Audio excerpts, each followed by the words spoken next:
What does it really mean to protect someone you love?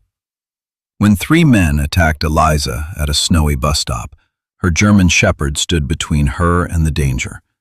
Her father, a recently retired Navy SEAL, knew exactly how to hunt them down. But Eliza did not ask him for revenge. She asked him to trust her voice. As one stolen bag exposed the fear controlling an entire town, Malcolm faced a battle no training had prepared him for. Could he protect his daughter without taking control of her life? Tell us where you're watching from, and please like and subscribe as we work toward 1,000 subscribers. Snowhaven woke beneath a sky the color of pale glass. The snow had been falling since before dawn, thick enough to soften the roofs, bury the curbs, and turn the town square into a landscape of white plains and muted edges. Yet the morning was not dark. A cold blue light filtered through the clouds and reflected from every surface, making the whole town seem brighter than it had any right to be. A municipal plow had already passed once along Main Street, leaving behind a narrow lane bordered by ridges of gray-white snow. Storefront lights flickered on one by one. Somewhere near the courthouse, a delivery truck groaned into reverse. Across the square, Ruth Calder's bakery released the warm smell of cinnamon, yeast, and browned butter into the frozen air each time its door opened. Eliza Rourke knew the town through these things, not as a map laid out before her, but as a sequence. 3 shallow steps outside her apartment building, the rough patch of concrete near the drain, the low hum of the pharmacy sign on the corner, the wider silence at the crosswalk where the buildings pulled back from the street. Then the brass bell above Ruth's bakery door, high and bright, followed by the deeper electric rattle of the bus shelter heater. At 25, Eliza had never known clear sight. She could distinguish strong light from darkness and sometimes the vague movement of a large shape close to her. But faces, signs, and distances existed only through touch, memory, and sound. She did not think of the world as missing. She thought of it as arranged differently. "Forward," she said. Mercer moved at once.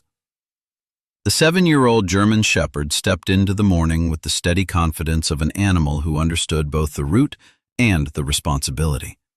His coat was black along the back and shoulders, deep gold across the chest and legs. A thin streak of lighter fur ran down the center of his forehead, and the tip of his left ear carried a small triangular notch from his years in civilian mountain search and rescue. He had spent nearly 2 years being retrained before he came to Eliza. The work demanded something different from tracking lost hikers through pine forests. He had learned to ignore dropped food, passing dogs, crowded sidewalks, and sudden horns. He had learned that the shortest path was not always the safest one. Most importantly, he had learned when not to obey. At the first corner, Mercer stopped. Eliza felt the rigid handle of the harness rise slightly in her left hand. A vehicle hissed through the slush ahead of them. "Good stop," she murmured. Mercer waited until the engine faded, then guided her across. Eliza wore a dark teal winter coat, a cream scarf wrapped close around her neck, and boots chosen more for their grip than their appearance. Her brown leather bag rested against her right hip, the brass clasp clicking softly with each step. Inside were a compact recorder, headphones, a notebook with raised markers, and the audio files she intended to review with volunteers at the Snowhaven Library. Most days, she worked from home, editing narration for the library's audiobook program. Twice a week, however, she went in to coach volunteer readers who believed speaking clearly was the same as reading well. It rarely was. This morning's session mattered. They were beginning a collection of oral histories from veterans who had lost part or all of their sight. Eliza had spent the night adjusting room tone and removing the artificial brightness from one man's voice without erasing the fatigue beneath it. She understood that problem better than she cared to admit. People often tried to make pain sound inspirational after the fact. The bus shelter waited near the north side of the square. Mercer guided her past the bakery and slowed as the pavement changed beneath his paws. Eliza heard the faint vibration of the shelter heater ahead. Then laughter carried across the street. 3 male voices, too loud for the hour. One laugh came in short bursts, sharp and eager. Another was heavier, with a wetness in the breath that suggested a night of drinking. The third voice did not laugh at first. It remained lower, farther back, measuring rather than joining. Mercer's pace changed. It was almost nothing. A tightening through the harness. His shoulders lifted. The rhythm of his breathing grew quieter. Eliza noticed. "Easy," she said softly. Across the square, Dale Kersey saw the dog before he paid attention to the woman. He stood with his hands inside a black bomber jacket, watching from beneath the bakery awning. His hair had been pushed back with too much product, though the snow had begun to loosen it. Beside him, Mason Pike wore a stained work coat that smelled faintly of machinery and old oil. Colby Wren, the youngest of the 3, shifted from foot to foot in a red winter jacket, restless after a night that had lasted too long. They had become familiar figures around Snowhaven's quieter corners, never so violent that the whole town had to look at them, never so careful that no one feared them. They mocked women walking alone, followed elderly shoppers from the pharmacy, knocked bags from people's hands, then laughed and returned them if anyone important happened to be watching. Their cruelty lived mostly in the space between something reportable and something people preferred to forget. Colby saw the rigid harness in Eliza's hand. "Well, look at this," he called. Eliza kept walking. Mercer guided her into the shelter and turned her parallel to the road. His body remained close to her left leg. Footsteps crossed the street. 3 patterns, one fast and light, one broad and uneven, one slower than the others. Eliza's fingers tightened around the harness. "Morning," Colby said. "Too close now." "You waiting for someone to tell you when the bus gets here?" Mason laughed. Eliza angled her face toward the voice. "I know when the bus arrives." "Oh, she talks." Dale remained a few steps away. Eliza could not see him, but she heard the absence he created. The other 2 performed for him. He did not need to raise his voice because they kept checking his silence. Mercer shifted sideways, not forward, across. His ribcage pressed lightly against Eliza's knee. It was a movement she knew well. He was placing himself between her and a changing threat. Colby moved closer. "What does the dog do if you walk into a wall?" Eliza felt fear enter her body, but not dramatically. It came as a narrowing in the chest and a small loss of warmth in her fingertips. She drew a slow breath. "Step away from us." For half a second, no one spoke. Then Mason gave a short, disbelieving snort. Colby laughed again. "Us?" His hand landed on Eliza's shoulder. The contact was not hard at first. That made it worse. It was casual, possessive, as if he were testing whether she would object strongly enough to entertain him. Eliza jerked back. Mercer barked once.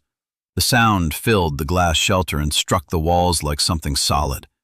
Colby's hand vanished. Mercer did not lunge. He moved fully between them, broad chest against Eliza's legs, ears forward, body rigid. The square seemed to pause. Even Mason stopped laughing. Dale spoke for the first time. "Control the dog." His voice was quiet. Eliza turned toward him. "Control your friends." The words left her before she could measure them. For a moment, something changed. She felt it in the silence, in Mercer's stillness, in the way Colby's breathing sharpened. He had expected fear. He had received contempt. Colby grabbed the strap of her bag. Eliza pulled back. The brass clasp struck her hip. The bag twisted across her body. "Let go," she said. He yanked harder. Her right boot slid on packed snow, and her knee struck the lower metal bench inside the shelter. Pain flashed upward through her thigh. Her hand lost the harness for one instant. That was enough. Mercer surged. He did not leap at Colby's throat or chase wildly. He caught the padded sleeve covering Colby's forearm and clamped down, anchoring his weight backward. Colby screamed. The sound was raw and shocked, stripped of every ounce of swagger. "Get it off!" Mason grabbed a small plastic snow pusher leaning against the shelter wall. He swung it sideways. The edge struck Mercer's shoulder with a flat, ugly sound. Mercer held for one heartbeat longer. Then Colby released the bag and stumbled away. Mercer let go immediately. Dale stepped in, seized the loosened strap, and tore the bag from Eliza's shoulder. "Move!" he snapped. Their retreat came in confusion, Colby cursing, Mason dropping the snow pusher, Dale dragging both men toward the alley behind the bakery. As they ran, Eliza heard it. A tiny steel note. Not the bakery bell. Lower. Closer. A small metal charm striking a zipper pull with every uneven step. Ching, ching, ching. Then the alley swallowed them. Mercer could have followed. Eliza felt the power gathering in him, the tension aimed toward the fading footsteps. Instead, he turned back. He pressed himself against her legs and stood between her and the alley, breathing hard but silent. That choice broke something open inside her. Until then, she had been holding herself together through commands, angles, sounds, and decisions. Now her hand found the thick fur at the base of Mercer's neck, and the world tilted, not physically, but inwardly. "You stayed," she whispered. Mercer leaned into her. The bakery door flew open. "Eliza!" Ruth Calder's voice came across the sidewalk, followed by quick, careful steps. Ruth was 68, short and round-shouldered, with silver hair usually pinned into a low bun. Flour dusted the front of her cream apron. She had seen only the final seconds through the steamed window, but that had been enough. "Oh, dear God." "I'm all right," Eliza said automatically. Ruth reached her and stopped before touching her. "May I take your arm?" Eliza nodded. Ruth guided both her and Mercer into the bakery, locked the front door, then called 911 with hands that shook so badly she nearly dropped the phone. Inside, warmth pressed against Eliza's face. The smell of cinnamon became suddenly overwhelming. She sat in a chair near the counter, one hand resting on Mercer's head. He remained upright beside her. Even after the paramedics arrived, even while they checked the bruise forming near her knee and asked whether she had struck her head, Mercer watched the door. A medic examined his shoulder and found no bleeding, though he flinched when pressure was applied. Eliza refused transport to the hospital after the assessment. "I'm not going alone," she said. "My father is coming." Malcolm arrived with Police Chief Naomi Voss 10 minutes later. At 51, Malcolm Rourke had the contained physical presence of a man who had spent much of his life learning how not to waste movement. He was tall, broad through the shoulders, his ash-brown hair silvering unevenly at the temples. A narrow scar disappeared beneath the collar of his navy wool coat. 6 months into retirement from naval special warfare, he still entered rooms as if every doorway carried information. But when he saw Eliza, none of that showed first. He saw the swelling at her knee, the empty place where her bag should have rested, Mercer's guarded posture, his daughter's hand buried in the dog's fur. Malcolm crossed the bakery without speaking. He lowered himself in front of her and opened his arms. Eliza leaned into him. Only then did she begin to shake. Malcolm held her with one hand at the back of her head and the other across her shoulders. His jaw tightened, but he did not ask for names. He did not demand direction. He did not say what he wanted to do to the people responsible. Not yet. On the drive home, Naomi followed in her patrol vehicle. Eliza sat in the passenger seat while Mercer lay behind her, close enough that his breath warmed the space between the seats. Snow tapped softly against the windshield. Malcolm drove with both hands fixed on the wheel. Neither of them spoke for several minutes. Then Eliza heard it again, in memory. that tiny metallic rhythm moving away through the alley. Ching, ching, ching, a bell, she said. Malcolm glanced toward her. What? One of them had a small steel bell, maybe on a zipper or a key ring. She touched the brass clasp that was no longer at her hip. I'd know the sound again. By the time they reached home, the snowfall had begun to lighten. Malcolm opened the front door and waited while Mercer guided Eliza inside. The lock turned behind them. The house became quiet, but the bell did not. It followed Eliza through the hallway into the warmth and beneath every other sound she tried to hear. By the time they reached home, the snow had thinned to a fine white drift.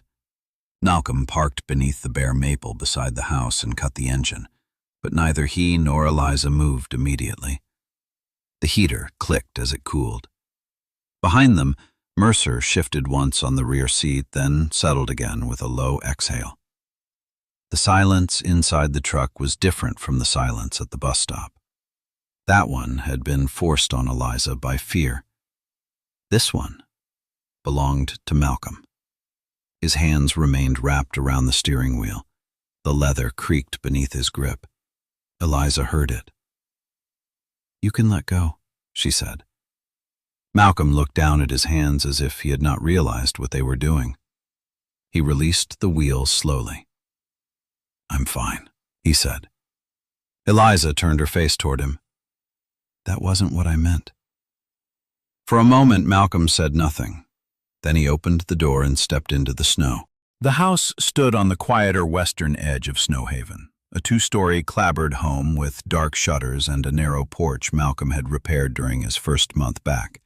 He had replaced 3 loose boards, reinforced the handrail, adjusted every exterior light, and installed a new deadbolt before Eliza finally asked whether he planned to rebuild the whole structure around her.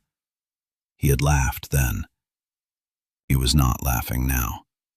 Mercer climbed carefully from the rear seat, his right shoulder lowered slightly when his front paw touched the ground.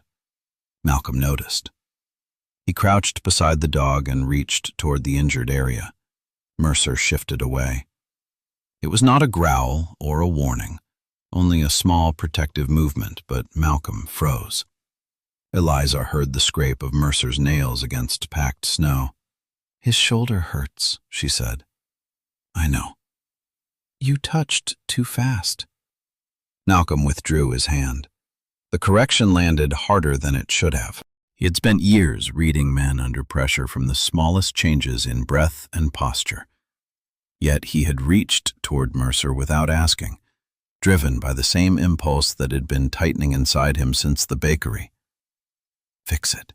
Secure it. Find the thread. He stood and opened the front door. Inside, the house smelled faintly of cedar, machine oil, and the coffee Malcolm had left untouched that morning. An old workbench occupied one end of the living room near the window. Tiny screwdrivers, brass gears, springs, and open watch cases were arranged in careful rows beneath a green-shaded lamp. Malcolm had begun repairing watches after retirement because broken mechanisms offered a kind of honesty. A gear either engaged or it did not. A spring either held tension or failed. Nothing asked him to guess whether he was helping too much. Eliza removed her coat near the entryway. Her fingers searched automatically for the strap of the missing bag. They found empty air. She stopped. The gesture lasted less than a second, but Malcolm saw it. Sit down, he said. I can take off my own boots. I didn't say you couldn't. You said it like I was about to collapse. Eliza, I'm not collapsing. Her voice remained controlled. That control made Malcolm more uneasy than tears would have. Mercer moved between them and pressed his shoulder gently against Eliza's knee. She lowered one hand to his head. Malcolm watched the two of them and felt something close to shame. He turned away, pulled off his wool coat and draped it over the back of a chair. Beneath it, he wore a charcoal turtleneck and dark trousers. His sleeves were already pushed slightly upward, exposing the old mechanical watch on his left wrist. He touched the crown with his thumb. What did they sound like? He asked. Eliza took a slow breath. Not who were they? Not what did they look like? That, at least, was the right question. She moved into the living room and sat on the edge of the sofa. Mercer lay at her feet but kept his head upright. There were 3, she began. The youngest voice was the one who touched me. Fast speech. He kept filling silence because he didn't like it. Malcolm stayed near the workbench. The second one laughed through his nose. He smelled like machine oil, not gasoline, something heavier. Hydraulic fluid? Maybe, I'm not certain. And the third? He stood back. How do you know? The others kept waiting for him. They changed when he spoke. Malcolm looked toward the window, though there was nothing outside except snow and the faint line of the road. Eliza, did any of them say a name? No, she paused. One of them had something metal attached to his coat, a small bell or charm. It struck a zipper pull when he ran.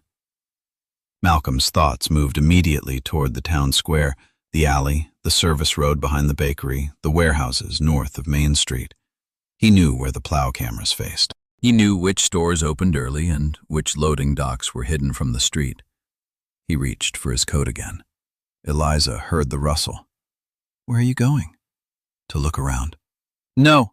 The word stopped him more effectively than an order shouted across a deck. Malcolm turned. Eliza was no longer sitting back against the sofa. She had straightened, one hand resting on Mercer's neck. They took your bag, Malcolm said. They attacked me. Yes. Then listen to me. I am listening.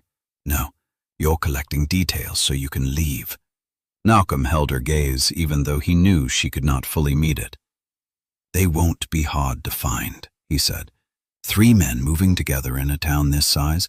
One smells like a repair shop. One has a bell on his coat. They use the alley behind Ruth's.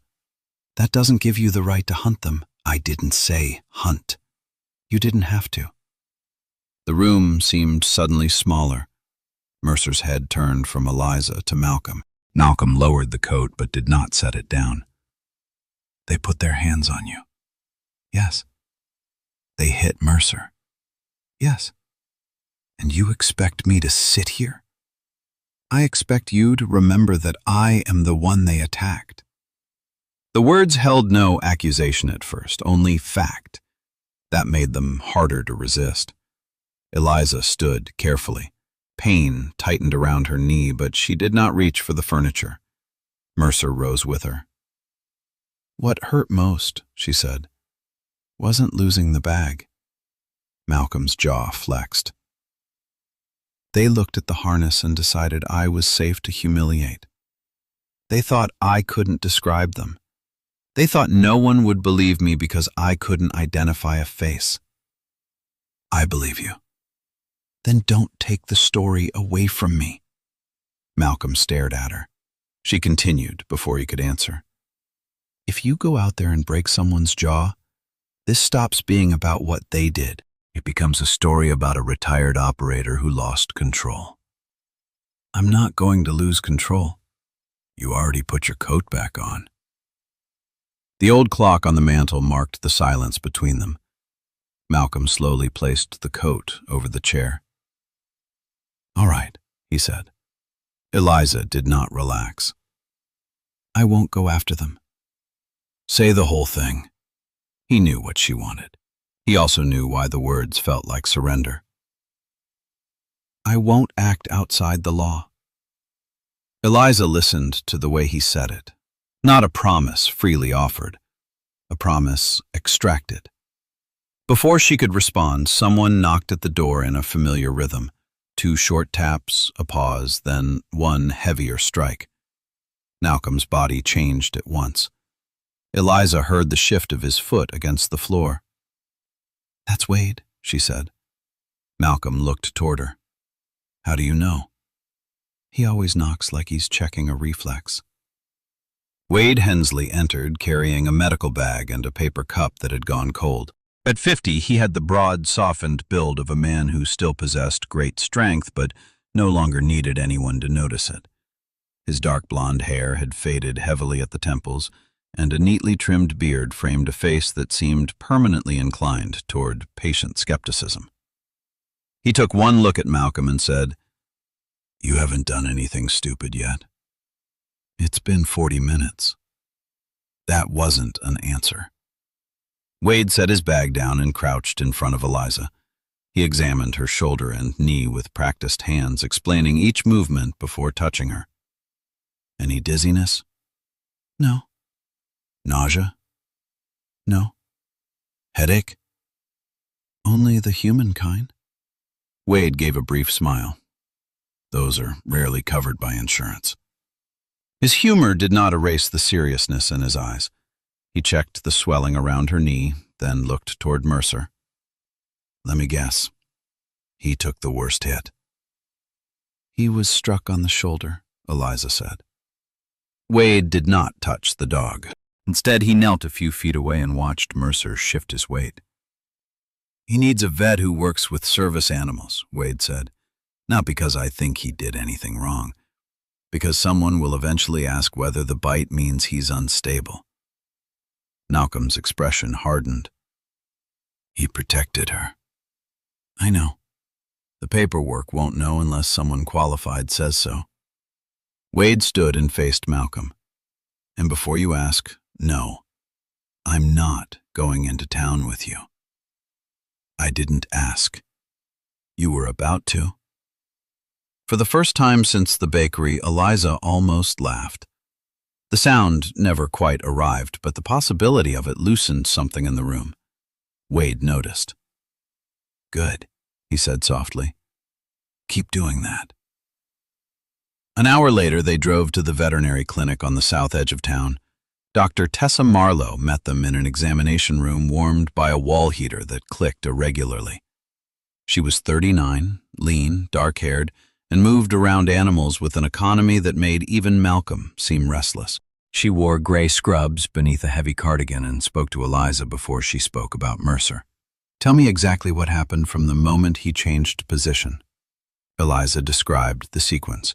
Mercer blocked, Mercer barked, Colby pulled, Eliza fell, Mercer bit and held, Colby released, Mercer released.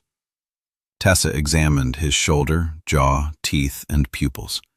Mercer remained composed, though he leaned away when she pressed near the bruise.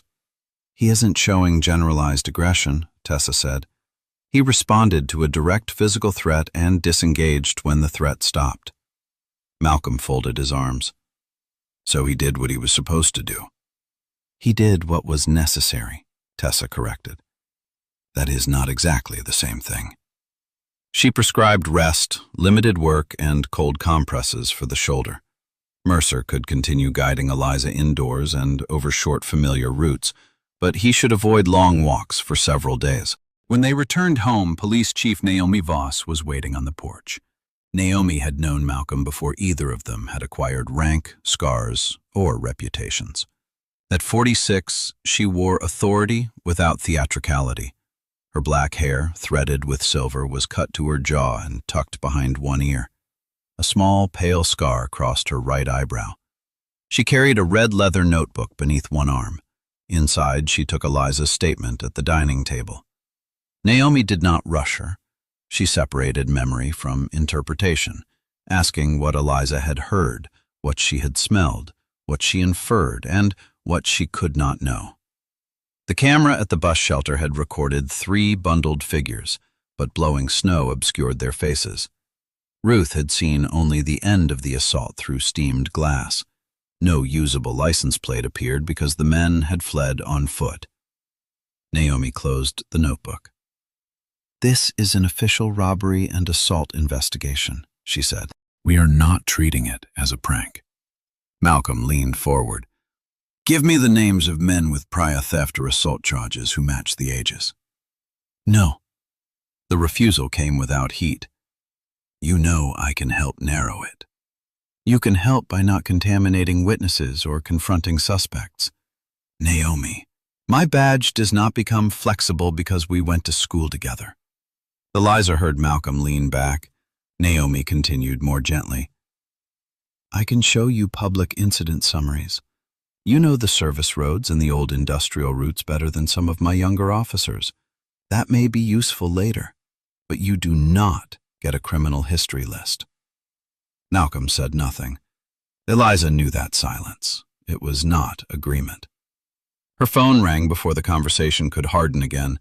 Miriam Cole from the library spoke with the clipped concern of someone trying not to sound frightened. She asked whether Eliza needed the week off, whether the volunteers should be told anything, whether there was something she could bring. "I'll call tomorrow," Eliza said. "Don't cancel the project." After the call, she sat very still. Then she remembered the recorder. "My bag," she said. Malcolm turned toward her. "The portable recorder was inside. I turned it on when I left home to check the windscreen." Naomi reopened the red notebook. "Did you stop the recording?" "I don't remember."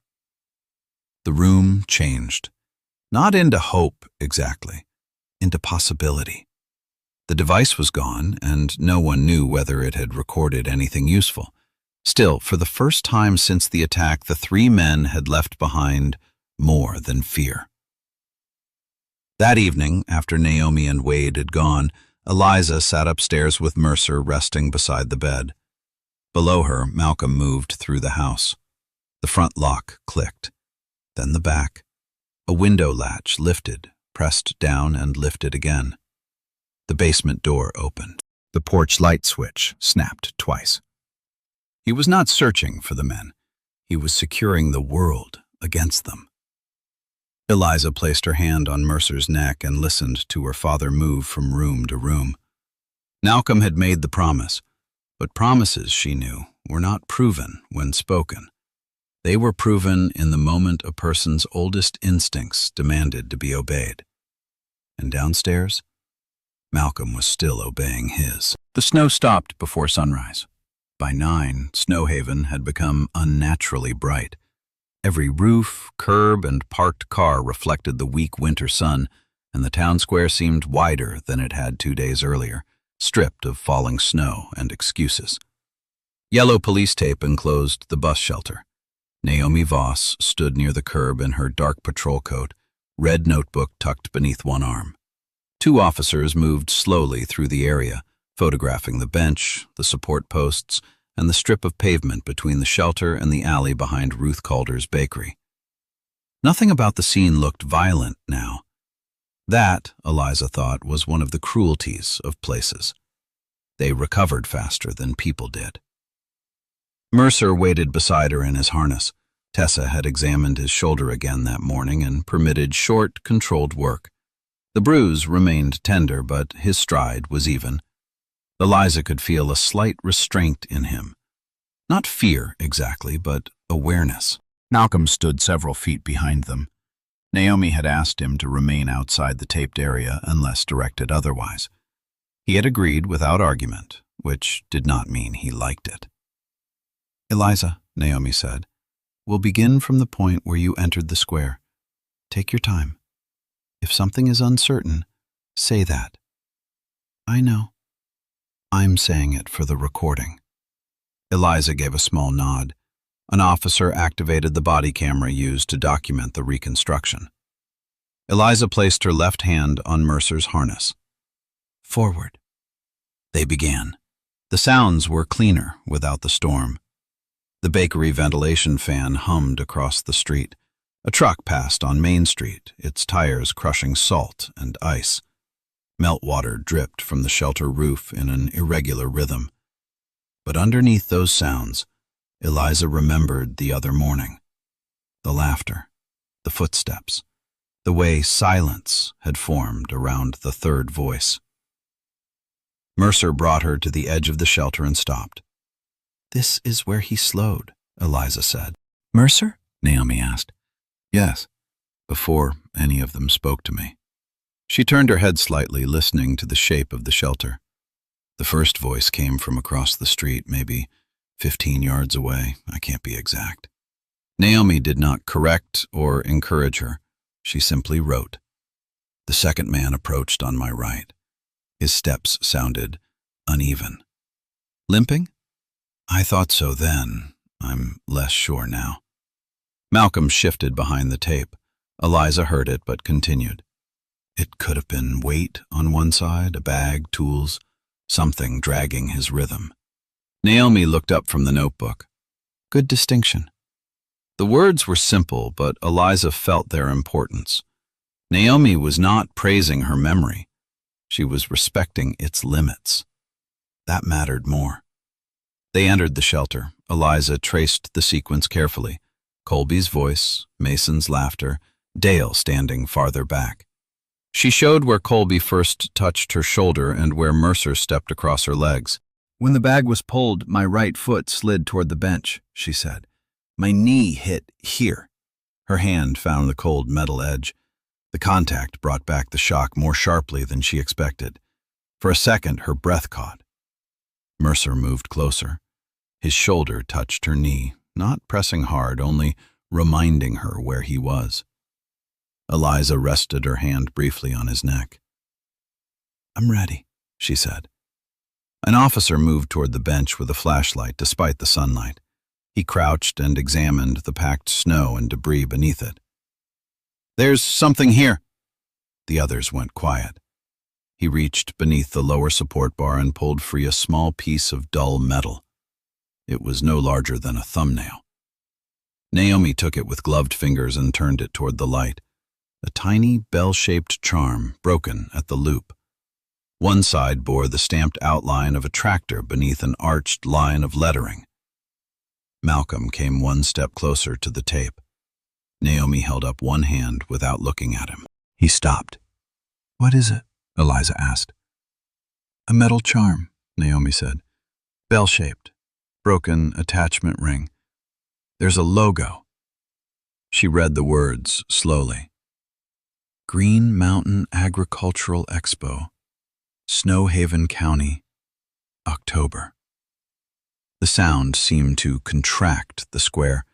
Eliza heard the bell again in memory, striking a zipper as the men ran. Ching, ching, ching. She had feared that detail would remain only hers, real but unusable, vivid but impossible to prove. Now it existed in Naomi's hand, a physical object, small enough to lose, heavy enough to shift the investigation. Ruth Calder watched from the bakery doorway. Eliza heard the brass doorbell ring behind her as Ruth stepped outside. Her shoes moved slowly over the salted pavement. What did you find? Ruth asked. Naomi turned. Do you recognize this? There was a pause. Too long. Ruth's breath changed. No, she said. Eliza angled her face toward the bakery owner. Ruth had sounded frightened after the attack. This was different. Her voice had narrowed, each word pressed carefully through a space too small for it. Naomi seemed to hear the same thing. You're sure? I said no. Ruth's apron rustled beneath her coat. She folded her arms tightly enough that the fabric pulled. Naomi placed the charm into an evidence bag. All right. She did not challenge Ruth in front of the officers. The reconstruction continued, but the atmosphere had changed. The bell had given the morning a direction, while Ruth's answer had placed a locked door in its path. When Naomi finished, Eliza and Mercer crossed to the bakery. Malcolm followed, carrying Eliza's folded cane, though she had not asked him to. Inside, the ovens gave off steady warmth. Trays of cardamom buns cooled on wire racks. A young employee wiped the same section of counter repeatedly, trying not to listen. Ruth moved behind the register. Coffee? She asked. No, thank you, Eliza said. Malcolm remained near the door. Naomi had stayed outside to speak with the officers. Ruth began rearranging paper cups. Eliza listened for a moment before speaking. You have seen that bell before? A cup slipped from Ruth's hand and rolled across the counter. I told the chief I hadn't. You told her you didn't recognize it. Ruth's voice tightened. Those are the same thing. No, Eliza said gently. They aren't. Malcolm looked toward her. Eliza did not need to see him to know he was preparing to intervene. She raised one hand slightly. He stayed silent. Ruth gripped the counter. "You were hurt outside my store," she said. "I brought you in. I called the police. I did what I could." "I know. What else do you want from me?" "The truth." The word was not loud. It did not need to be. Ruth looked toward the front window. The glass had cleared now, offering an unobstructed view of the bus shelter across the square. For years, that view had been useful. She could watch for deliveries, customers, weather, or trouble. Now it seemed to expose her. "I have employees," she said. "2 women who close the shop with me. One of them walks home after dark. I have a delivery van that barely runs and windows I can't afford to replace twice."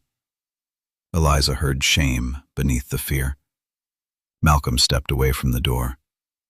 "Silence can keep you alive for a day," he said. Ruth's head turned toward him. His voice remained even. "I've seen that happen. I've relied on it. Sometimes silence is discipline." He looked through the window toward the shelter. "But sometimes it only decides who pays next." The statement did not sound like a lesson. It sounded like something Malcolm had learned badly. Ruth's hands lowered from the counter. She sat on the stool behind the register. "The tall one came in 3 months ago," she said. Eliza remained still. "He bought coffee, didn't drink it. He had that little bell on the zipper of his work coat." "Mason Pike?" Malcolm asked. Ruth flinched at the name. "You know him?" Eliza said. "I know who he works with." Her confession came slowly, then faster, as though the first admission had broken the seal on the rest. Dale Kersey had begun appearing near closing time in early autumn. At first he only complained. The alley light was too bright. Ruth's delivery van blocked access. Her customers took parking spaces he considered his. Then a side mirror was broken. A week later, someone poured syrup into the van's fuel tank. Dale came back and suggested that trouble had a way of finding businesses whose owners did not understand how the town worked. He never used the word protection. He never gave Ruth an amount. He simply stood near the register until she placed cash in an envelope. Mason accompanied him twice. Colby once overturned an outdoor table while laughing. "How many times did you pay?" Malcolm asked. Ruth stared down at her flour-dusted hands. "Twice." "How much?" $300 the first time, $2 the second. Eliza felt no anger toward Ruth. That surprised her. What she felt was recognition. Not of the exact fear, but of the calculation behind it. The private arithmetic people performed when survival demanded they decide which humiliation cost less.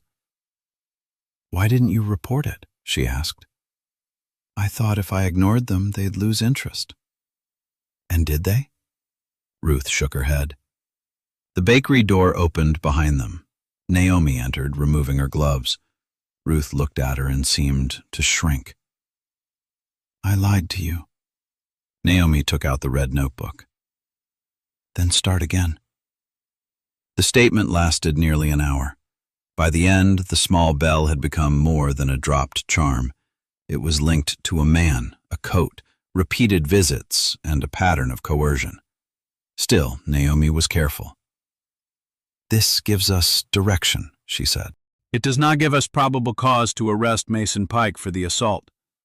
Malcolm's expression hardened. "He wore the bell." "According to one witness who saw him months ago. That is useful, not conclusive." "He works with machinery. Eliza smelled oil." "Also useful, still not conclusive." Malcolm looked toward the door, already mentally moving beyond it. Naomi noticed. "You will not visit his house." "I didn't say I would." "You didn't need to." Eliza folded her hands in her lap. "She's right." Malcolm turned toward her. The words seemed to wound him more than Naomi's warning. "Eliza, you promised." He looked away first. Later that afternoon, Naomi contacted Lionel Frost, who owned the agricultural repair garage on the north side of town.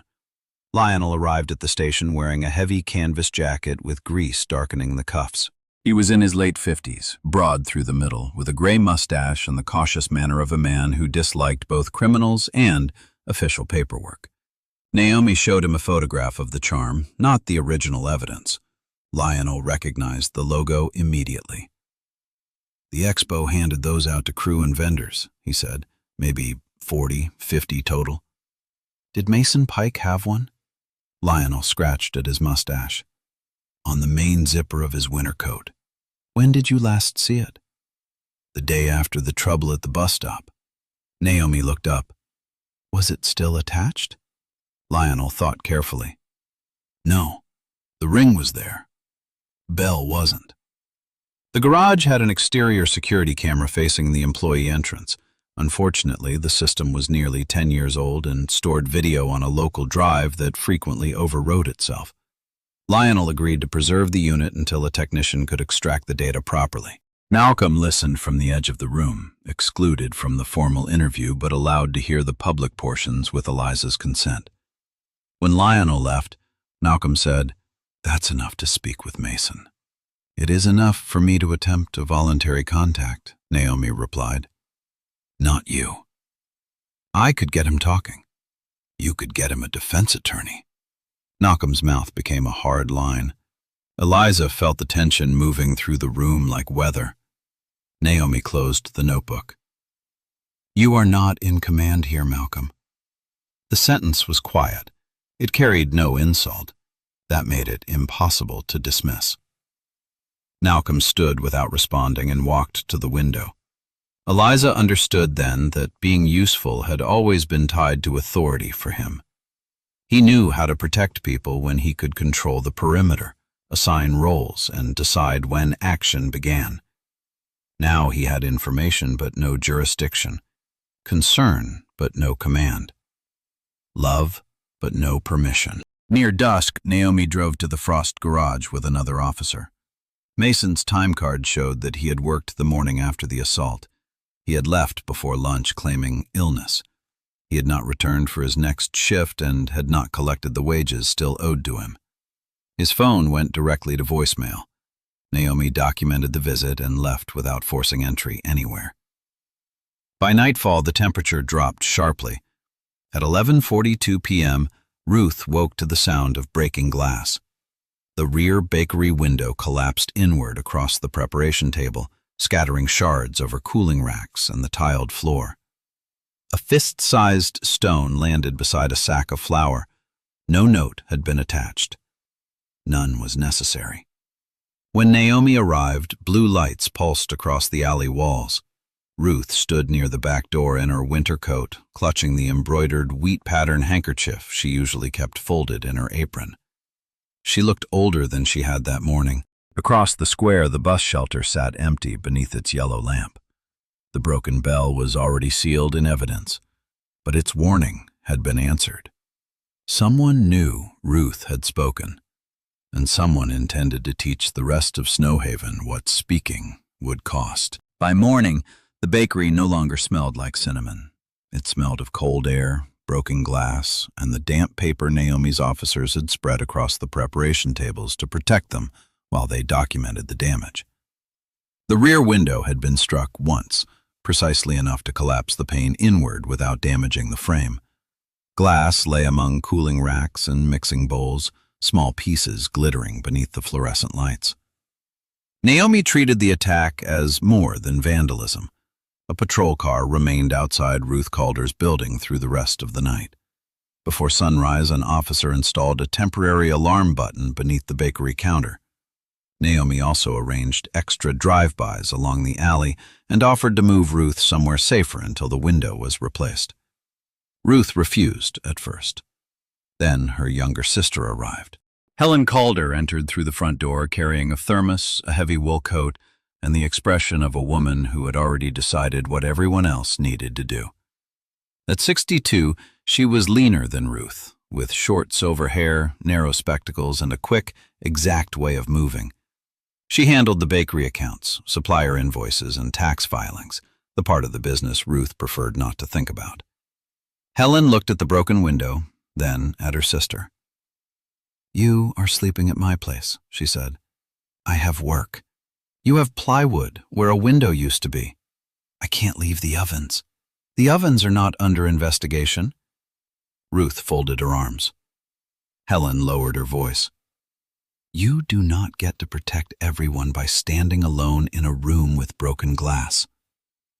The words silenced Ruth more completely than Naomi's instructions had.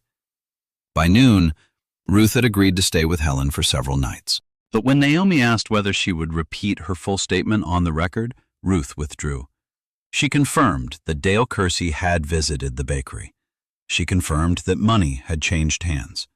Beyond that, she became careful. She could not remember exact dates. She was no longer sure Mason had been present. Perhaps the broken mirror on the delivery van had been accidental. Perhaps the syrup in the fuel tank had nothing to do with anyone. Naomi did not accuse her of lying. Fear had its own grammar. She recognized it. Still, without Ruth's complete testimony, the investigation lost one of its strongest links between the bus stop assault and the pattern of intimidation across Snowhaven. Eliza learned about the retraction that afternoon. She was seated at her desk with headphones resting around her neck, attempting to return to work.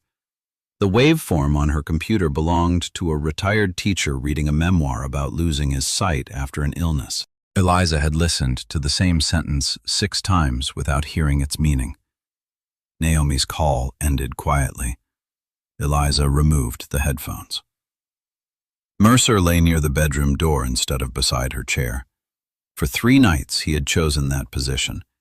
He no longer curled at the foot of the bed as he had before the attack. He placed himself between Eliza and the hallway, head raised whenever pipes shifted or floorboards creaked. The first night she had found the behavior comforting. By the third, it frightened her. Mercer was not only protecting her, he was learning her fear. Malcolm stood in the doorway with 2 mugs of tea. "Ruth changed her statement," Eliza said. "I heard. They broke her window because she helped me." "They broke it because they wanted control." "If I hadn't reported—" "No." The force in Malcolm's voice made Mercer lift his head. Malcolm noticed and lowered his tone. "You didn't put the stone through that glass. But she spoke because of me. She spoke because they had already been doing this for months." Eliza turned her chair toward the window, where the pale brightness of snow pressed through the curtains. Malcolm set 1 mug on her desk. "You could stay with Wade and Karen for a few days," he said. "They have the downstairs room. It's away from town." Eliza gave a humorless breath. "And when would I come back?" "When things settle." "Who decides that?" "I'm trying to give you options. You giving me one option and making fear sound temporary." Malcolm's silence told her she had struck the right place. She continued, "If I leave now, they still decide where I sleep. They still decide whether I go to work. They still decide which streets belong to me." "That is not what I'm saying." "It is what would happen." Mercer stood and crossed to her. Instead of placing himself at the door again, he pressed his right shoulder lightly against her knee. Eliza ran her hand along the gold fur of his neck. "I need him to remember our life," she said. Malcolm looked at the dog. "He remembers." "He remembers me being afraid." The sentence changed the room. Malcolm had thought of Mercer's vigilance as reassurance. He had not considered its cost. The next morning, Tessa Marlowe supervised Eliza and Mercer in the fenced yard behind the veterinary clinic. The snow had been packed into a short route marked by low barriers and textured mats. Eliza practiced turns, stops, and changes in pace while Mercer wore his harness. He moved correctly, but checked behind them more often than usual. Tessa watched without interrupting. After several minutes, she said, "He's borrowing your uncertainty." "I know." "That doesn't mean you've damaged him." "I didn't say I had." You were thinking it loudly. Eliza smiled despite herself. Tessa instructed her to repeat simple, familiar commands, then reward Mercer for returning his attention to the route instead of the space behind them. They practiced again. At the second turn, a metal tray fell inside the clinic. Mercer's ears snapped toward the sound. His body began to rotate. Eliza kept her voice even. Forward. He hesitated, then continued. The moment was small. No one applauded. Nothing dramatic changed. But Eliza felt the harness steady in her hand.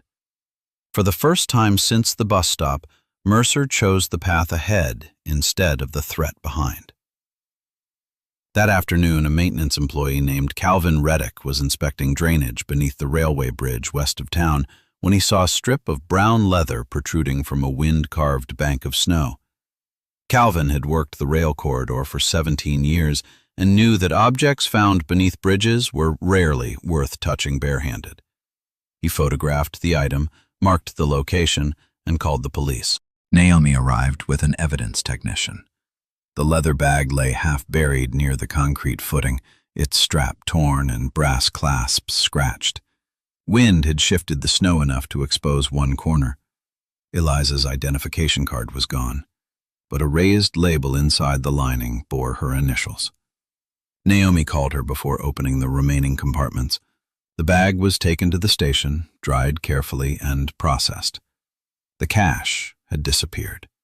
So had the bank cards, a silver bracelet, and a portable battery pack that could be sold easily. The recorder remained. It was a compact professional device with recessed buttons, an older model chosen by Eliza because it could be operated entirely by touch. The thieves had apparently mistaken it for an outdated music player or specialized equipment with little resale value. The battery had died. The memory card had not. Naomi brought the recorder to the library's sound room rather than allowing the file to be copied casually. Miriam Cole provided a clean workstation disconnected from the public network, and an officer documented every transfer. Eliza sat before the console with Mercer resting beside her. Malcolm remained behind the glass observation panel. Naomi stood near the door. The recording began with Eliza leaving home. Wind rubbed against the microphone cover. Her boots moved over snow. Mercer's harness made a soft leather creak. Then came the square, the bakery bell, the bus shelter heater. 3 voices approached beneath the noise. Eliza listened once without stopping, then again. On the third pass, she began placing markers. There, she said. That is the youngest one. Colby's voice emerged in broken fragments beneath the wind. A second voice laughed. A small metallic strike followed. Eliza isolated the frequency range and lowered the traffic noise without trying to erase it completely. The sound became clearer. Not clean, clearer. A bell tapping metal. Then a voice farther from the microphone said something that might have been a name. Naomi leaned closer. Can you repeat that section? Eliza did. The syllable came through. Dale. Malcolm's face tightened behind the glass. Eliza replayed it 4 times. It sounds like Dale, she said. I would not testify that it is definitely Dale from this alone. Naomi nodded. Mark it as probable, not confirmed. They continued. The struggle was difficult to hear. Clothing scraped against the microphone. Eliza's breath sharpened. Mercer barked with such force that the audio clipped. Then Colby screamed. Afterward came retreating footsteps and Dale's voice, closer now, angry rather than amused. You took it too far. Another voice answered, but the words were buried. Dale spoke again. Get to the pump house. The final word could also have been pump house or pump house road. Eliza could not tell. Behind the voices, a low industrial pulse repeated at regular intervals. Miriam suggested machinery. Naomi asked whether it might be a plow. Eliza replayed it. The interval is too consistent for a vehicle moving past, she said. But I can't identify the source. She saved two versions of the file, the untouched original and a clearly labeled working copy containing her adjustments. No miraculous restoration, no perfect confession, only fragments that narrowed the dark without removing it. The following day, Assistant State's Attorney Evelyn Shaw arrived from the county office.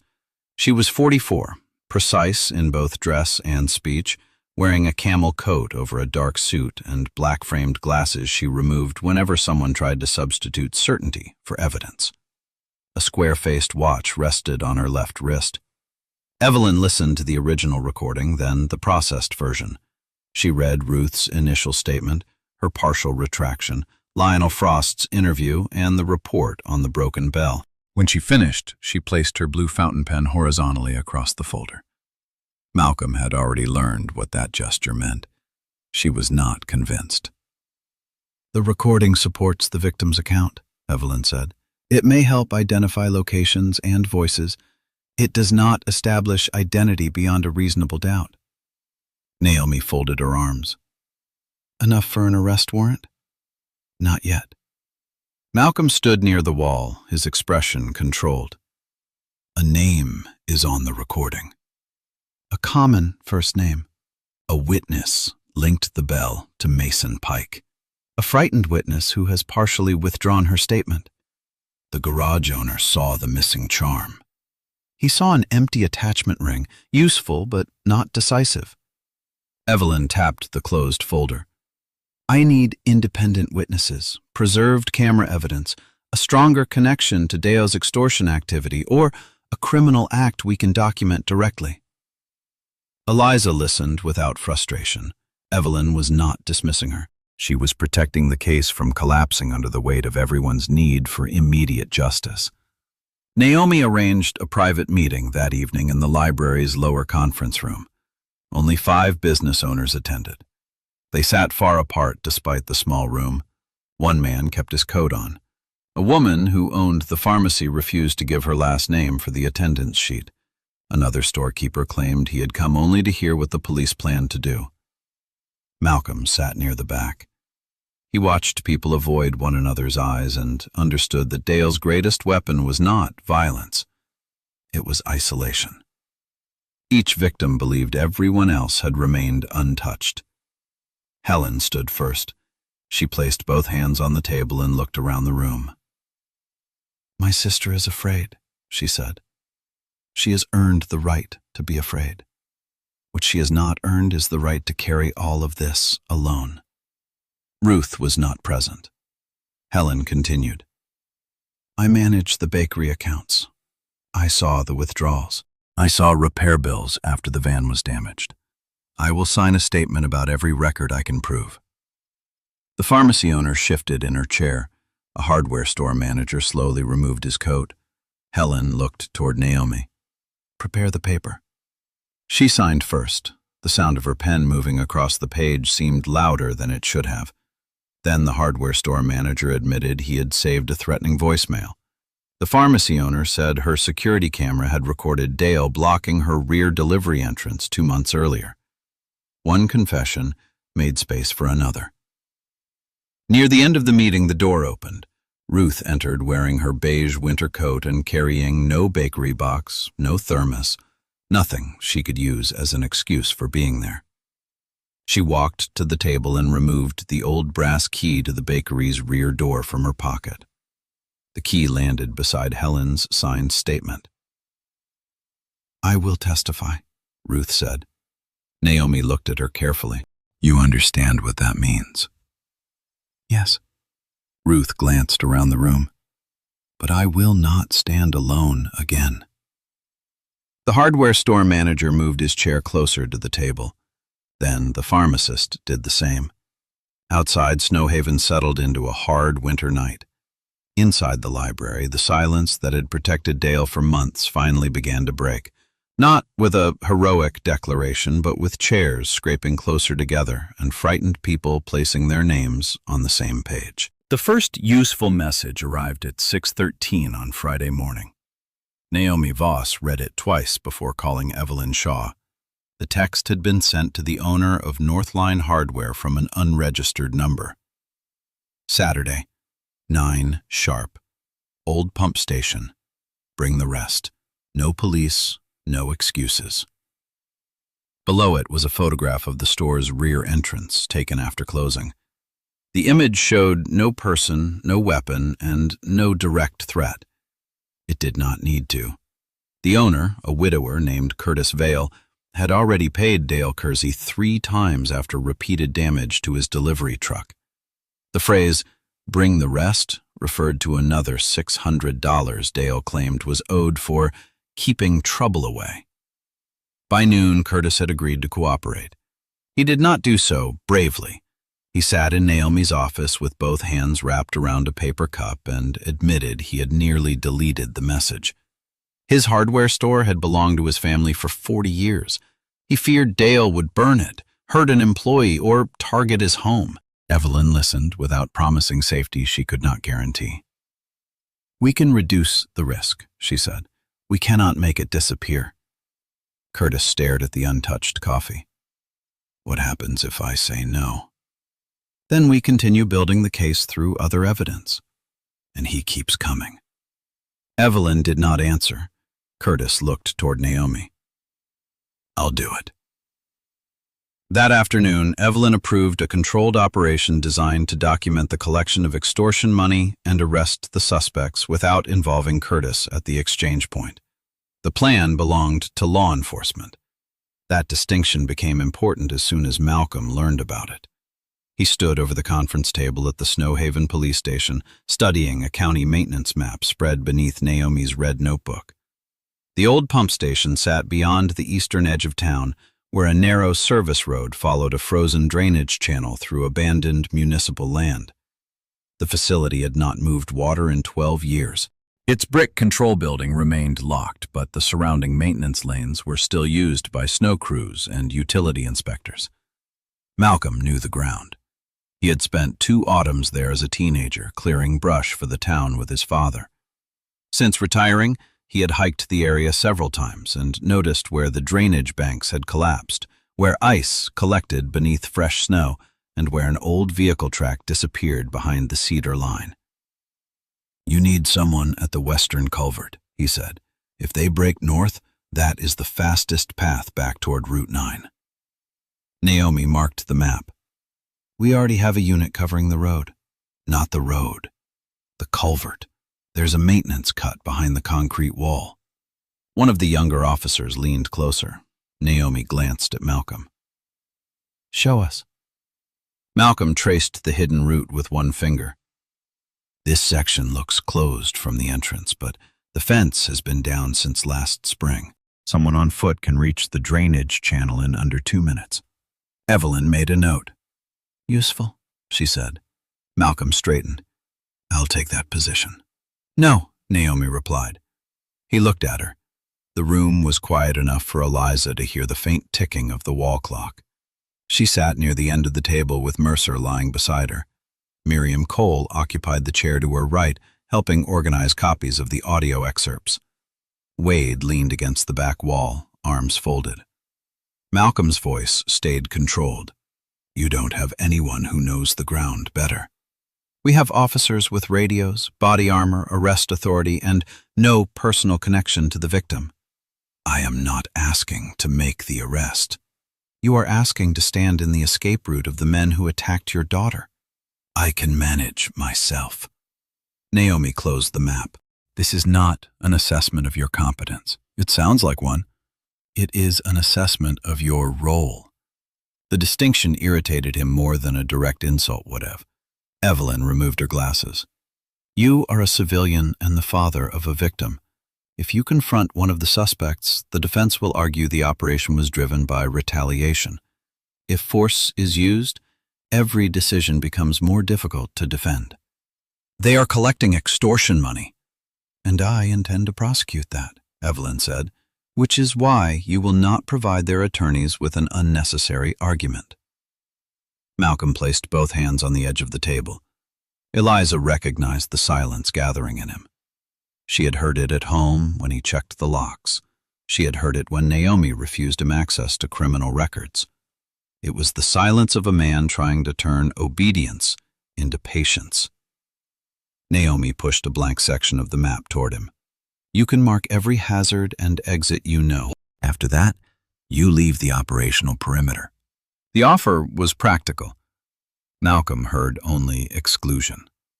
Eliza said, "That is still helping." He turned toward her. The words were not meant to comfort him. That was why they mattered. Malcolm looked down at the map again, then he picked up a pencil. For the next 20 minutes, he identified the weak ice along the eastern drainage bank, the blind curve behind the pump house, the low retaining wall that could conceal a person, and the old service path leading toward a locked maintenance yard. He gave them everything he knew. When he finished, Naomi thanked him. Malcolm did not answer. Aaron Beckett arrived before dusk. The state investigator was 48, spare through the shoulders, with close-cropped dark hair turning silver and a right ear slightly misshapen from an old sports injury. He did not fill the room with credentials or shake Malcolm's hand too firmly. He read the plan, studied the map, and asked 3 questions about the wind direction. Aaron would pose as a courier sent by Curtis Vale. He would carry a marked envelope containing recorded bills and wear concealed body armor beneath an old brown work jacket. A camera would be built into a chest button. His radio microphone would rest under the collar. Plainclothes officers would occupy a snowplow parked near the service entrance, an unused maintenance shed, and an unmarked utility van on the northern road. Naomi would direct the operation from a mobile command vehicle positioned beyond the tree line. Eliza asked to assist with voice identification. Naomi considered the request before answering. You can help during preparation. During the operation, you remain at the station. I expected that. If we receive audio and need a comparison, I may ask you to listen. You do not direct movements or identify a suspect for arrest. I understand. Miriam offered to stay with her. Mercer lifted his head at the sound of Eliza's name, then settled again. Malcolm watched him. The dog was being trusted with Eliza while Malcolm was being removed from the scene. The thought was unfair, and Malcolm knew it. That did not make it easier.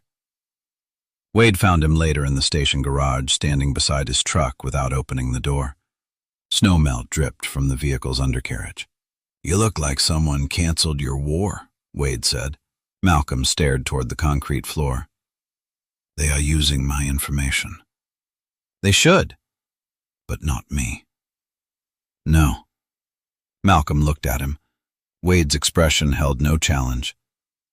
You think the hard part is knowing where to stand, Wade said. It isn't. The hard part is accepting that this time, standing there may make things worse. I would not lose control. I believe you. The answer unsettled Malcolm. Wade continued. That is not the same as saying you belong in the operation.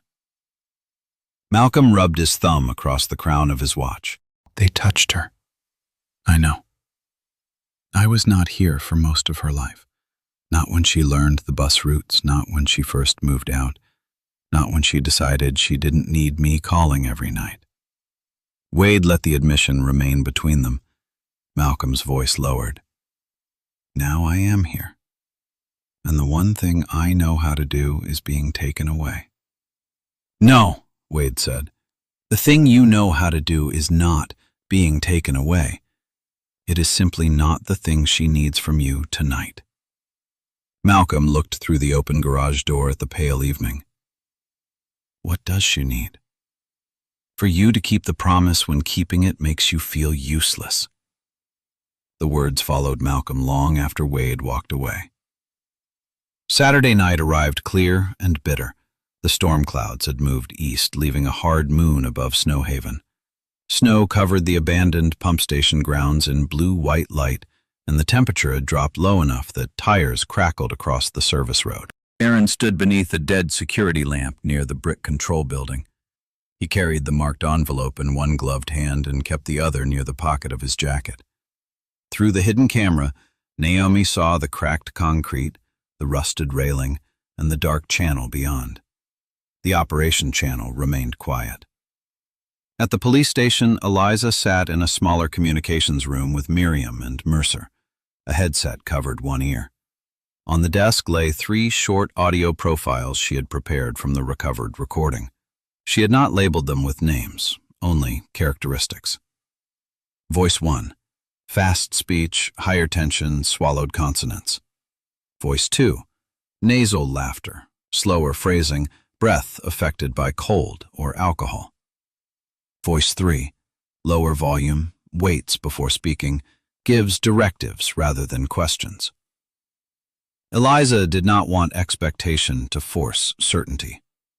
Mercer lay with his head across her left boot. At 8:57, the sound of an engine entered Aaron's feed. The vehicle did not approach the pump house. It stopped somewhere beyond the camera's view. Naomi's voice came softly through the channel.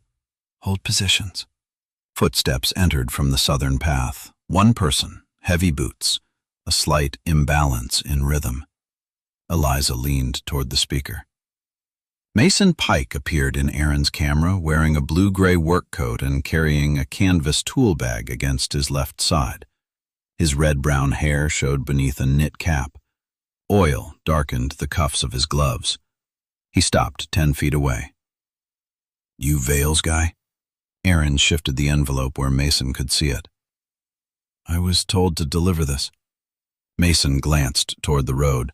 Another figure emerged behind him. Colby wore the same dark red jacket Eliza remembered only as a large moving shape. His right forearm was wrapped in a white bandage beneath the open sleeve. He kept looking toward the trees. "Where's the old man?" Colby asked. Aaron said, "He did not want to come." "Smart." The word was spoken quickly with too much breath behind it. Eliza touched the first marker on the desk. "That matches voice 1, she told Naomi. "Probable, Colby, not absolute." Naomi acknowledged. Mason shifted the bag on his left side. The metal tools inside knocked together. His next 2 steps landed unevenly. Eliza heard the rhythm and felt her own memory correct itself. "He wasn't limping," she said. Miriam turned toward her. "The man at the bus stop, I thought one leg dragged. It was weight on one side." Naomi heard her over the secure line. "Can you identify the cause now?" "A loaded bag can produce the same pattern. That is all I can say." The correction did not weaken Eliza's testimony. It clarified it. She had heard the imbalance accurately. She had only misunderstood why it existed.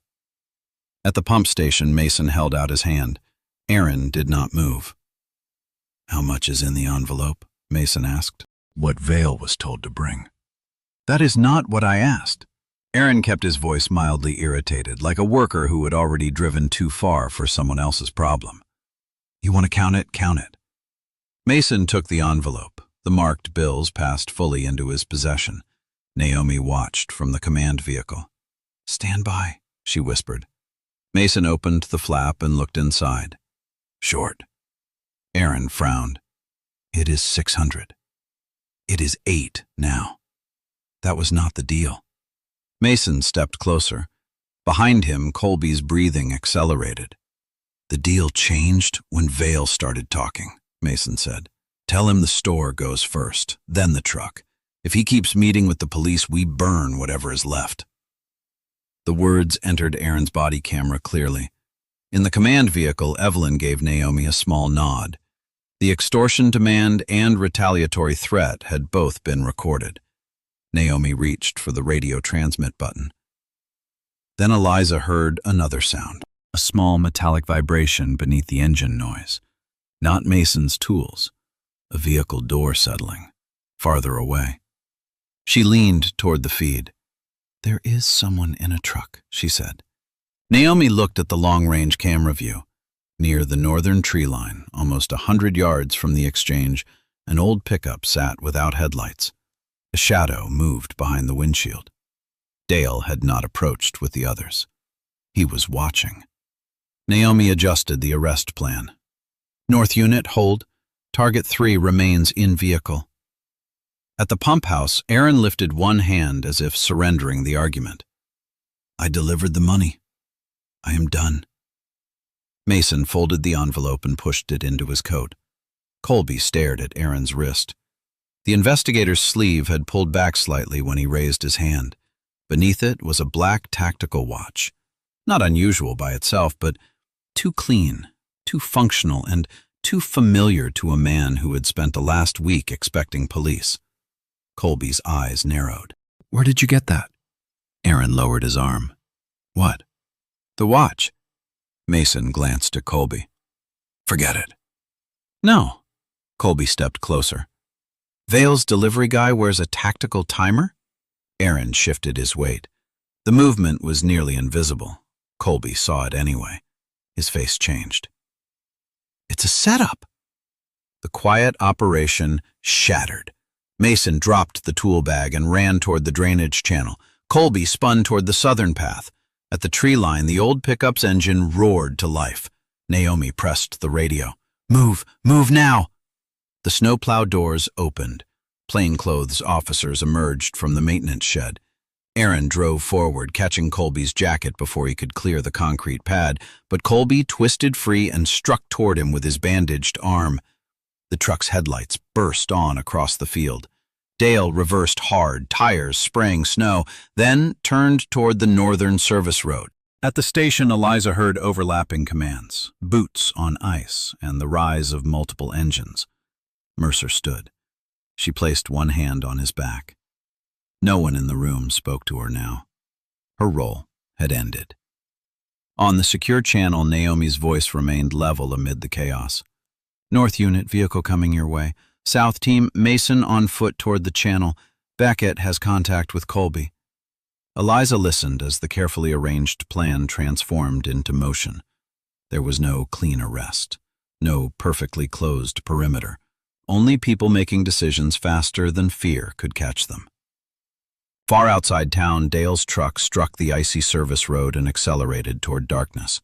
Behind him, blue lights ignited across the snow. Mason Pike ran toward the drainage channel without looking back. His tool bag lay abandoned near the pump house, its metal contents scattered across the concrete. He crossed the maintenance road at an angle, boots striking patches of ice beneath the loose snow. Behind him, officers shouted commands. Mason did not slow. Colby Wren had chosen the opposite direction. He twisted free of Aaron Beckett's grip and sprinted toward the maintenance shed, his bandaged arm held tight against his chest. Two plainclothes officers emerged from behind the building and cut off his path. Farther north, the old pickup gathered speed. Dale Kersey drove without headlights for the first several seconds, trusting the moonlit snow to reveal the road. Then the truck struck a frozen rut, fishtailed violently, and its headlights snapped on as he fought the wheel. Naomi's voice moved through the radio channel with controlled urgency. North unit, prepare the barrier. Do not pursue onto the county road unless he clears the service route. The operation had broken into 3 separate problems. No one had the luxury of watching all of them. Malcolm Rourke stood nearly half a mile from the pump station beside a municipal maintenance truck. He was outside the arrest perimeter exactly as Naomi had ordered. Wade Hensley was with him, helping 2 utility workers leave a storage yard that had not appeared occupied when the police planned the operation. The men had returned unexpectedly to repair a frozen valve and now found themselves trapped between the active scene and the northern access road. One worker, gray-haired and breathless, kept asking what was happening. "Police operation," Wade said. "Stay behind the truck and move when I tell you." Malcolm listened to the radio clipped to Wade's coat. He could hear the pursuit without seeing it. Mason moving east, Colby contained near the shed, Dale driving north. Every instinct in Malcolm urged him toward the center of the action. Instead, he held open the passenger door for the younger maintenance worker. "Get inside and stay below the windows." The man obeyed. Then footsteps struck the service road behind them. Fast, uneven. Malcolm turned. Mason emerged from the cedar line less than 40 yards away. His blue-gray coat hung open and one glove was missing. He saw the maintenance truck, Wade, the 2 workers, and Malcolm standing between him and the northern path. For 1 second, Mason stopped. Recognition entered his face. "You," he said. Malcolm knew what Mason saw. Eliza's father. The former operator who had been warned to stay away. The obstacle Dale had told them to expect. Mason lowered his shoulder and began running again. Wade moved toward the workers. Malcolm stepped sideways, not forward. The choice felt unnatural. He could have ended the escape in seconds. Mason was exhausted, unbalanced, and telegraphing every movement. One controlled impact would have put him on the ground. But Malcolm had promised not to participate in the arrest, and there were 2 civilians behind him. He opened his hands and moved out of Mason's direct path. "Stop!" Malcolm called. "The bank ahead is unstable." Mason kept running. "There's thin ice beyond the ridge." "You're lying." Malcolm heard fear hollowing the words. The maintenance road narrowed near the drainage channel. Snow had covered the point where packed earth ended and the embankment began. Beneath the surface, meltwater had carved away part of the bank. Mason reached it at full speed. His right foot broke through the crust. The ground disappeared beneath him. He fell hard, rolled once, and vanished over the edge. A cry rose from below, followed by the crack of ice. Malcolm was already moving. He reached the bank and dropped to one knee. Mason lay 10 feet down the slope, one leg wedged between 2 exposed stones. Beneath him, a skin of black ice covered the drainage water. Cracks spread outward from his left hand. "Don't move," Malcolm said. Mason looked up. His face had lost every trace of aggression. "Get me out." Wade arrived beside Malcolm and assessed the slope. "We need the rescue team." "The ice won't hold that long." The maintenance truck carried a recovery cable mounted behind the cab. Malcolm pulled it free and wrapped the hooked end around the base of a steel fence post. Wade caught his arm. "You go down there, the bank may take both of you." "I know. Police are 30 seconds out. The ice has less." Another crack split beneath Mason. He cried out and tried to push himself upward. The movement drove his trapped leg deeper. "Stay still," Malcolm ordered. The tone reached Mason in a way panic had not. He froze. Malcolm clipped the cable around his waist using the truck's towing strap and lowered himself backward over the edge. Loose snow collapsed beneath his boots. He descended slowly, keeping his weight spread across the slope. The cold sharpened as he neared the drainage channel. Water moved beneath the ice with a low, constant pressure. Mason stared at him. "You're her father." Malcolm reached the trapped leg and tested the stones. "Yes." Mason began breathing faster. "I didn't pull her down." "You were there." "Colby did it." "You were there." "I tried to get the dog off him." "With a snow shovel." Mason looked away. The ice beneath his arm fractured again. Malcolm shifted his weight and forced one stone outward. Pain shot through Mason's leg. He screamed. "Dale made us do the collections," Mason said. "He kept everything on his phone. He said if I walked away, he'd give the cops the garage videos." Malcolm worked the second stone loose. He did not ask which videos. He did not ask where Dale kept the phone. He did not ask who broke Ruth's window. This was not an interrogation. Mason's fear was not permission. "Save your breath," Malcolm said. "He was leaving us." "I said stop talking!" Mason stared at him as if silence were more frightening than accusation. Malcolm freed the boot. "Can you feel your foot?" "I think so." "Do not stand." He looped the cable beneath Mason's arms and tightened it across his chest. Above them, Wade braced at the truck. Officers appeared at the edge of the bank. Naomi's voice came through one of their radios. "Do not descend. Pull on Malcolm's count." Mason looked toward the officers, then back to Malcolm. "You could leave me here." The statement contained no challenge, only recognition. Malcolm held the cable. For a moment, the bus shelter returned to him, not as something he had seen, but as Eliza had described it. A hand on her shoulder, a bag torn away. Mercer struck while protecting her. Mason had stood close enough to stop it. He had chosen otherwise. Malcolm tightened his grip. Whether you deserve help is not my decision. He looked up. Pull! The cable went taut. Wade and the officers hauled while Malcolm guided Mason's injured leg over the rocks. The bank shed snow around them. One section collapsed onto the ice, breaking through into dark water. Mason began to slide. Malcolm caught the back of his coat and held him against the slope until the cable lifted them clear. At the top, officers pulled Mason onto the road. He lay on his side, coughing and shaking. A deputy rolled him carefully onto his stomach and secured his wrists.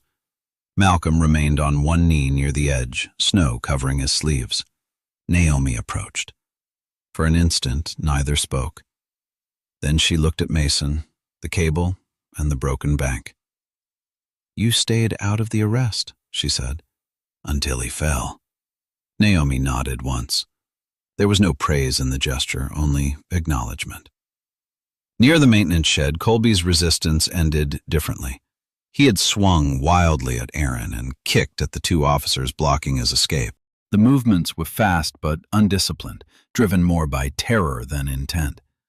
When he heard over the radio that Mason had been taken into custody, he stopped fighting. "Where's Dale?" he demanded. No one answered. Colby twisted toward Aaron. "He left us, didn't he?" Aaron secured the uninjured wrist behind his back. "Put your knees down." "He said he'd wait." "Down." Colby looked toward the northern road where the pickup's engine was already fading. The realization altered him more quickly than force had. Dale had not planned an escape for 3 people. Only one. Colby lowered himself into the snow. "I'll talk," he said. "You hear me? I'll tell you everything." Aaron completed the arrest without responding to the offer. On the northern service road, Dale struck the first police barrier at an angle. The front of the pickup clipped a portable barricade and spun across the road. The vehicle stopped against a snowbank, engine still running. Dale abandoned it. He climbed out carrying his phone and ran into the trees. Naomi arrived seconds later with the northern unit. She followed the line of footprints through the snow, keeping the officers spread wide enough to avoid presenting a single target. Dale had no firearm visible. They did not assume that meant he was unarmed. His tracks crossed an old access lane and curved toward a maintenance fence. He reached the fallen section Malcolm had marked on the map, passed through it, and turned toward the culvert. But the route was no longer open. Naomi had repositioned one officer there after Malcolm's briefing. Dale stopped when a flashlight struck his face. He turned back. Naomi stood behind him with her weapon held low but ready. "Hands where I can see them." Dale looked from her to the officer near the culvert. His breathing steamed in the air. The phone remained in his right hand. "Drop it." He hesitated. Naomi stepped closer. "That device is not worth being shot over." Dale's fingers opened. The phone landed in the snow. He raised both hands. No final attack came, no last speech. Only a man who had built power from other people's fear, discovering that every exit had been covered by someone who followed the plan. At the station, the case began to assemble before dawn. Evelyn Shaw occupied the main interview room with files spread across the table. She resisted the temptation to treat the arrests as the end of the work. The recovered recording supported Eliza's account. The broken bell connected the bus shelter to Mason's coat. Footage from Lionel Frost's garage showed Mason entering work after the assault with the attachment loop torn from his zipper. The owner's videos and messages documented a pattern of threats. Aaron's body camera captured Mason accepting marked money, demanding more, and threatening to burn Curtis Vale's store. Dale's phone contained photographs of targeted businesses, payment notes, threatening messages, and short videos recorded from across streets and parking lots. One list tracked which owners had paid and which had begun cooperating with police. Colby asked for an attorney, then changed his mind and offered a statement after being advised of his rights again. Evelyn stopped the interview until counsel could be addressed properly. No one would earn a clean conviction by ignoring procedure. When Colby finally gave a lawful statement, he confirmed that the attack on Eliza had not been planned. He had started the harassment to impress Dale. Dale became furious after the bag was taken because the assault drew attention to an operation that depended on remaining beneath the town's threshold for outrage. Evelyn separated the charges carefully. Dale faced extortion, conspiracy, witness intimidation, robbery-related offenses, and possession of stolen property. Mason faced participation in extortion, property damage, robbery, and assault-related charges tied to striking Mercer. Colby faced assault, robbery, attempted theft, and participation in the intimidation scheme. The evidence overlapped. The responsibility did not. Malcolm returned home shortly before sunrise. His clothes were dry but carried the smell of frozen water and engine cable. A shallow cut marked one knuckle where the fence post had scraped him. Eliza sat near the living room window in a pale sweater, Mercer resting across her feet. She heard Malcolm close the door. He did not check the lock twice. "Did they arrest them?" she asked. "Yes." "All three?" "Yes." Malcolm removed his gloves. Eliza turned toward him. "Were you part of the arrest?" The question reached him without accusation. That made honesty easier. "No." She waited. "Mason ran through the safety zone," Malcolm continued. "He went over the drainage bank. The ice was breaking under him. "And you went after him?" "Yes." "Why?" Malcolm looked down at the cut on his hand. He could have said training, instinct, duty. None was complete. "Because if I decided he did not deserve to be pulled out," he said, "then it would not be justice anymore. It would just be me choosing who gets to come home." Eliza lowered one hand to Mercer's head.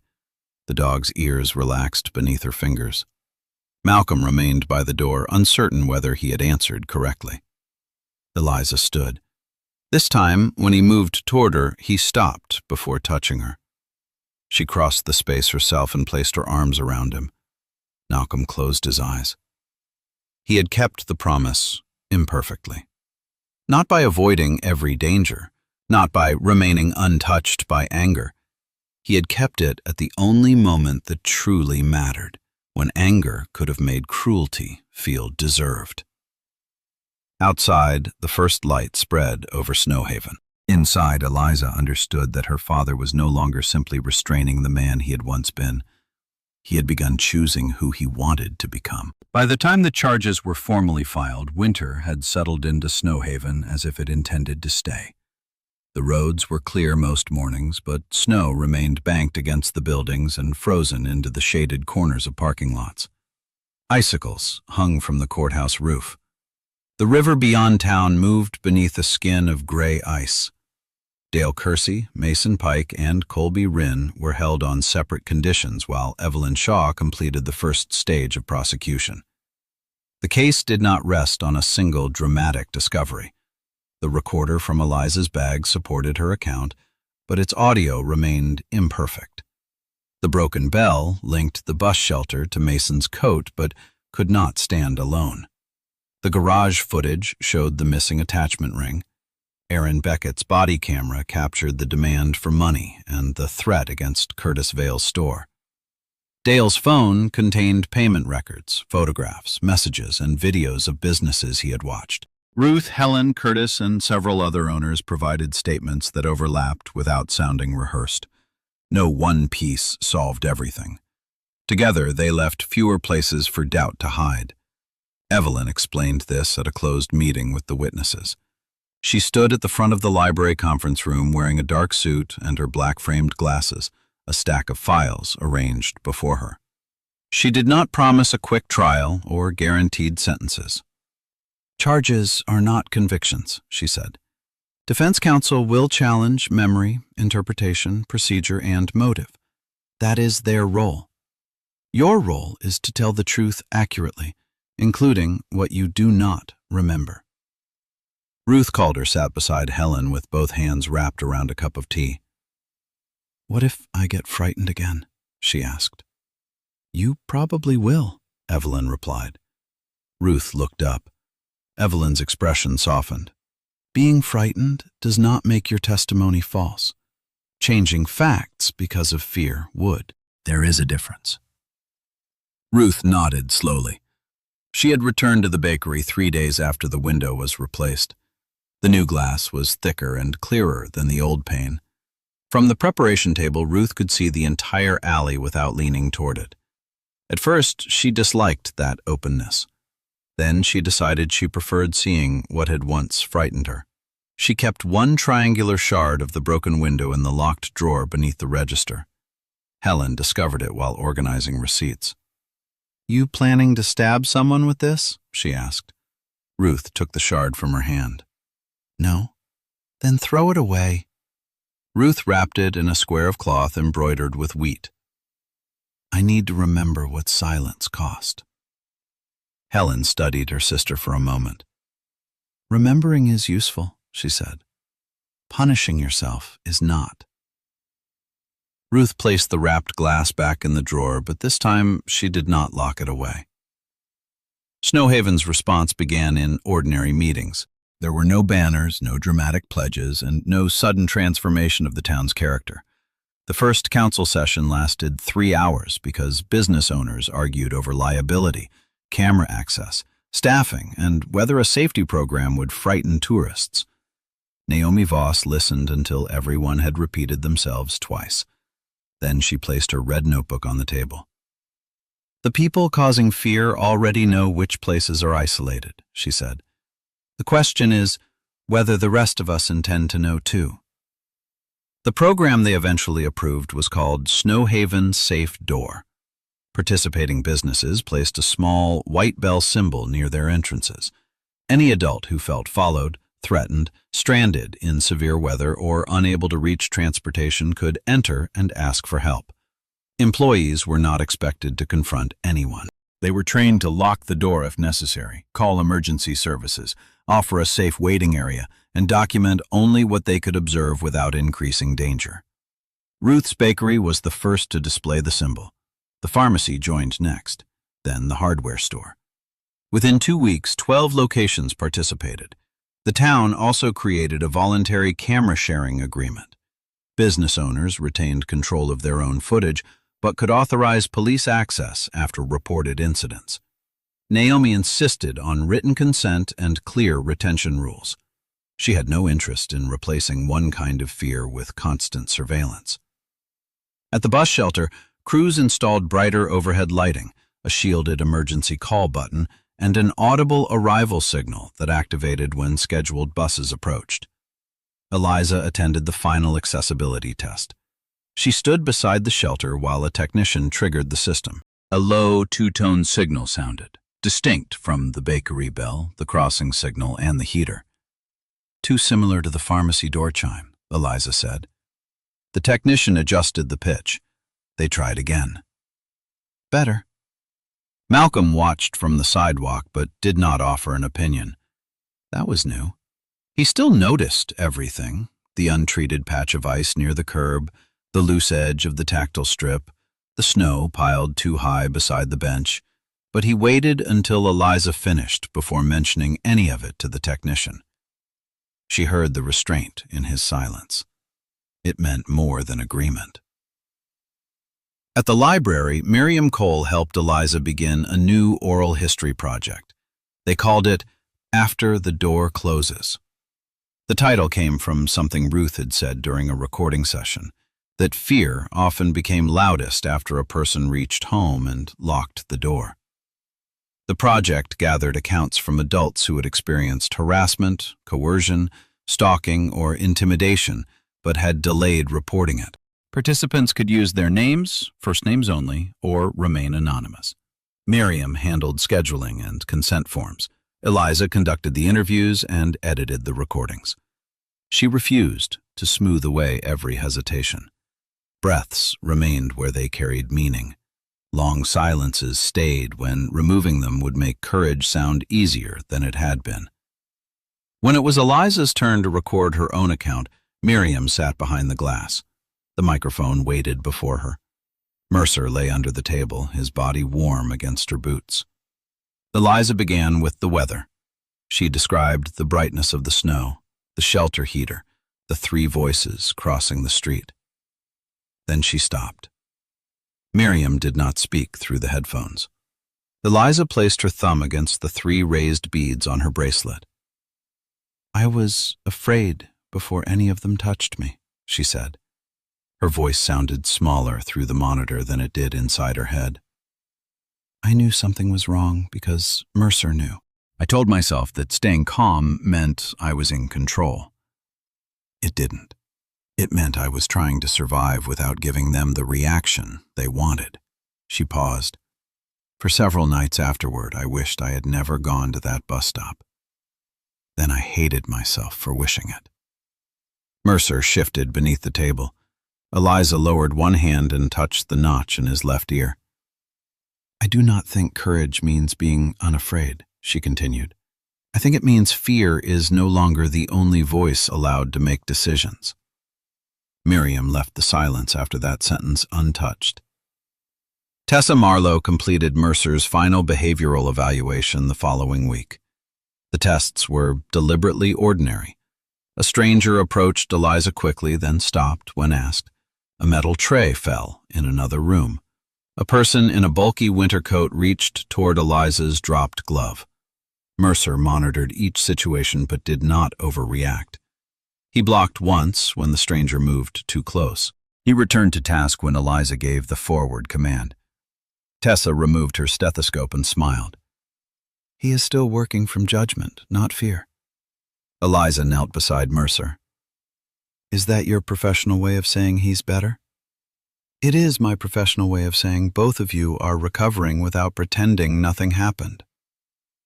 A local service animal foundation offered to cover Mercer's veterinary care for the rest of his working life.